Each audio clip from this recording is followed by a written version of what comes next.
everyone! We're back again for another topic. Are you ready for another learning session?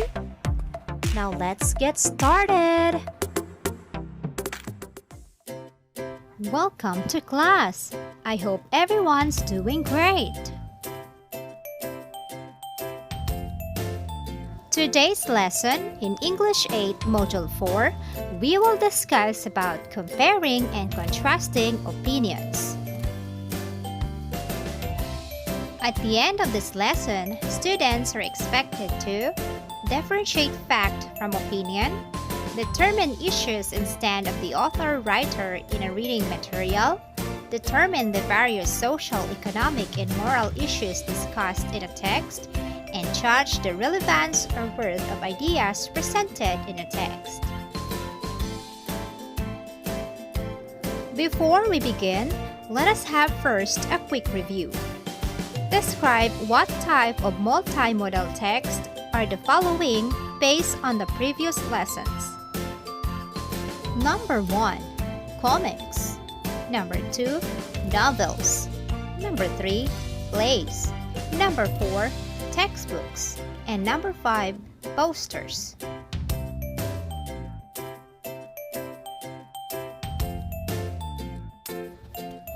Very good! You've got it all correctly. It is natural for us that when we read, we make our own opinions based on the topic introduced to us in any given text. Identifying the issues in the reading text will certainly help us to form sound opinions or points of view on them. To be able to form legitimate opinions on the text, one must carefully measure the relevance of ideas by comparing and contrasting the point of view of each author. Now here are the common issues that writers write about. First, let's talk about social issues. Social issues or problems are issues that have been recognized by society as a problem that prevents society from functioning at an optimum level. It is important to understand that not all things that happens in the society are raised to the level of social problems. There are 4 factors that have been outlined that appear to characterize a social issue or issues. And this includes the following. Number 1. The public must recognize the situation as a problem. Number 2. The situation is against the general values accepted by the society. Number 3. A large segment of the population recognizes the problem as a valid concern. And number 4, the problem can be rectified or alleviated through the joint action of citizens and or community resources. Examples: the bullying and the discrimination. Second is the economic issue or problem. The economic problem, which sometimes referred to as the basic, the central, or the central problem in the economic, is one of the fundamental economic theories in the operation of any economy. It asserts that there is scarcity or that the finite resources available are insufficient to satisfy all human wants and needs. The problem then becomes how to determine what is to be produced and how the factors of production are to be assigned.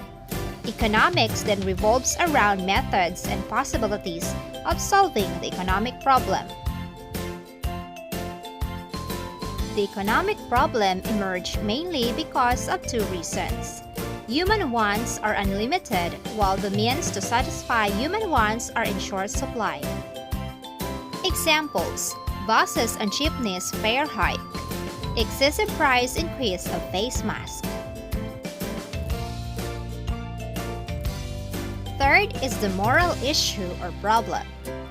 Moral issues are those which involve a difference of belief and not a matter of preference.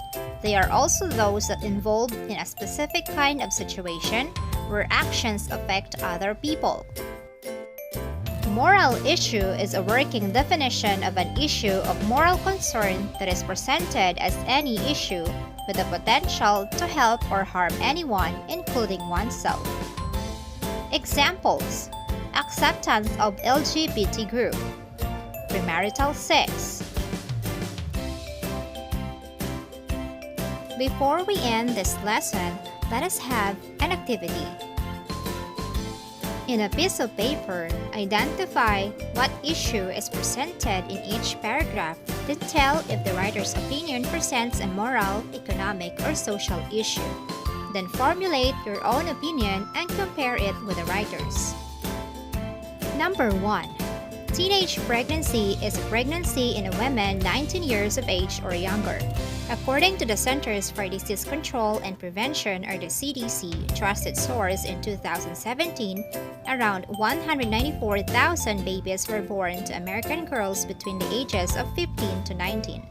While the number of teenage pregnancies in the United States has been in decline, it is still remain higher than in other industrialized countries.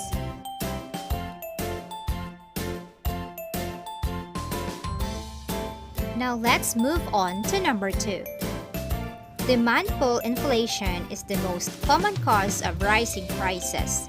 It occurs when consumer demand for goods and services increases so much that it outstrips supply.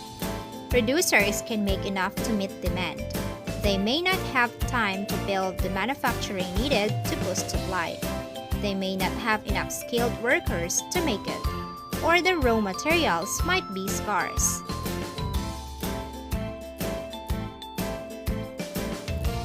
Number 3. Cyberbullying is the use of technology to bully a person or group. Bullying is repeated behavior by any individual or group with the intent to harm another person or group. Cyberbullying can involve social, psychological, and even in extreme cases, physical harm.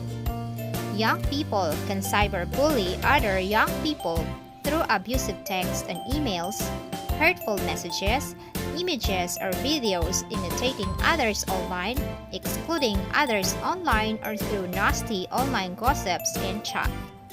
It can cause shame, guilt, fear, withdrawal, loneliness, and depression.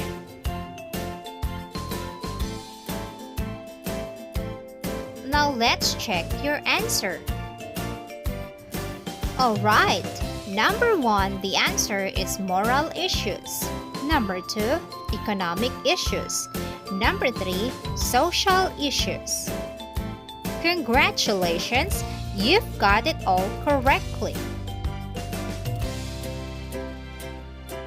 This time, let's reflect about what we have learned in this lesson. Number 1, what is fact and what is opinion? Number 2, what are the common issues that writers usually write about? And number 3, give examples of the common issues that you have observed or experienced. Thank you for participating in today's class. Don't forget to like, comment, and subscribe to this channel.